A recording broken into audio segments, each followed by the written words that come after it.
So recently I came across Pipecat, which is the new way to build voice agents and multimodal conversational AI assistants, which I believe is a very good and unique way to build applications compared to other frameworks which I have tried, such as LiveCat agents and the the LangChain and LangGraph thing.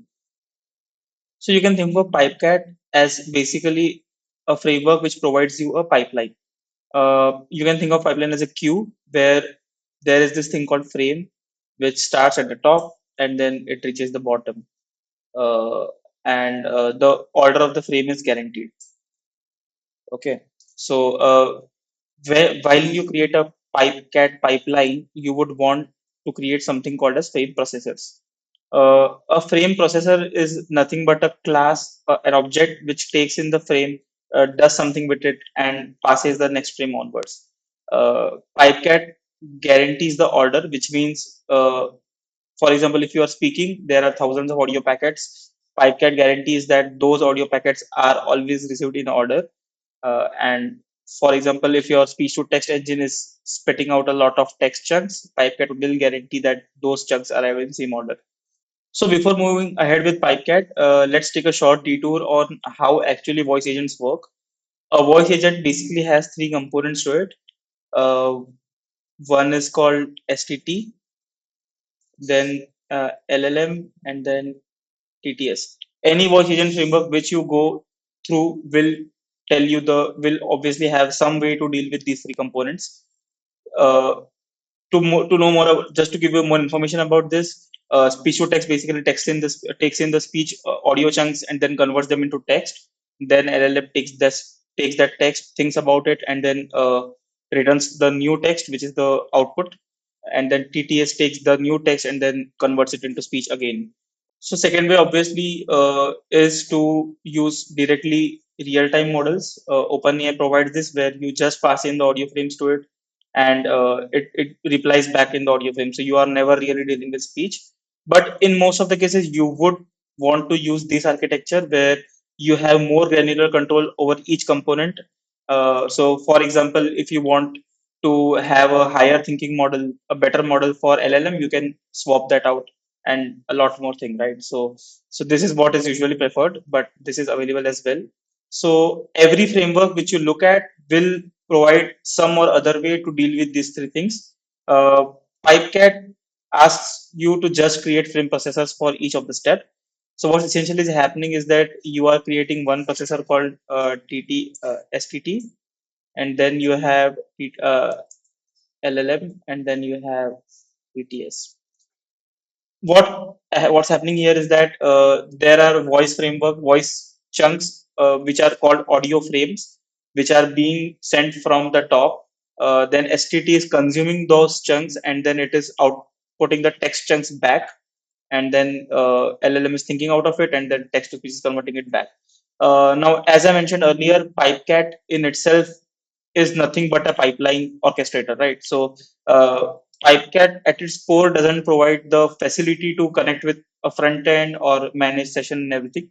So in order to do that, there is something called transports, where transport is nothing but a collection of frame processors.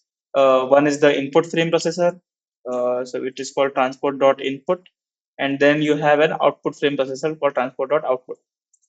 So these frame processors are responsible for taking in and sending back the audio chunks or video chunks, or any chunk in that case, right? So these are the frame processors which are shipped by default with Pipecat. So Pipecat provides those transports out of the box. For example, there is a transport for LiveKit. If you want to use LiveKit Room, there is a transport for daily. There is a transport for a simple WebSocket server. There is a transport for fast API server, and so on. Uh, Plus, you are also at the liberty to create your own transports if you want to go deeper. If you want to do some of your own optimizations, you can create your own transport layers. You can extend the existing transport classes and build your own functionality on top of it, right? One last detail which is important to be covered here is that one problem which you might think is that if uh, input is sending a lot of audio frames, STT is maybe converting them, okay, but there still has to be some way to uh, aggregate those frames, right? Because you will not be creating 1,000 requests for 1,000 chunks of an audio. of 1 second of audio, right? So then LiveKit provides two more frame processors called context aggregators, right? So you have user CTX aggregator, and then you have AI CTX aggregator. So it's your responsibility to plug in those aggregators at the right place where they take in where they buffer the audio chunks till a specific time, they send back, send down, and the AI CTX aggregator waits for certain chunks to come out, and then it sends them to the output, right? Because 1 second of audio clip can contain thousands of audio frames. So you would now again you are at the liberty to create your own aggregators in more complicated use cases, but in most of the cases this would just work fine, right? Uh, so to recap, you have frames. Frames are passing through audio frame processors, and the Pipecat is basically a queue which guarantees the order of frames, and then frame processors process those frames. Uh, Now, Pipecat pipeline in itself does nothing. You would need something to run the pipeline. So which is where you would need to create a task out of it, right? So then you Pipecat provides one more utility out of the box called task runner, where you package a pipeline in a task, and then one task is created per session. So you don't have one pipeline which handles all the users, right? So you have one pipeline handling one instance or one session. So the ability of task manager is to spawn up multiple threads where each thread is running a pipeline of its own for one user.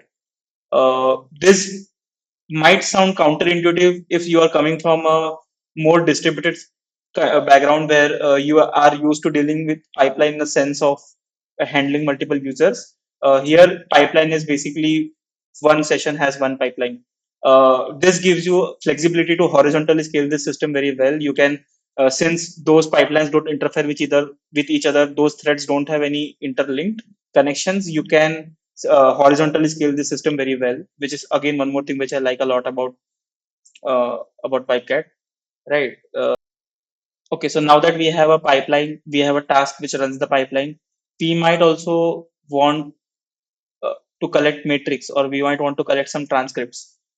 In order to do that, Pipecat allows you with something called as an observer. So observer is nothing but an object which which is always notified about every frame that is being passed on, and then it has its own it can have its own logic to do some processing out of it. Observer cannot interact with the frames. Observer just observe the frames as the name suggests. So this was the architectural overview of the Pipecat. Just to summarize, you have a pipeline which have frames that go through it in the guaranteed order, and then you have frame processors which process the frame, and to observe everything you have observers. This is pretty much the architecture of the Pipecat. I like this framework a lot, and in the subsequent videos we will dive deeper into how frames are processed, how you can deal with different aspects of the Pipecat, and so on.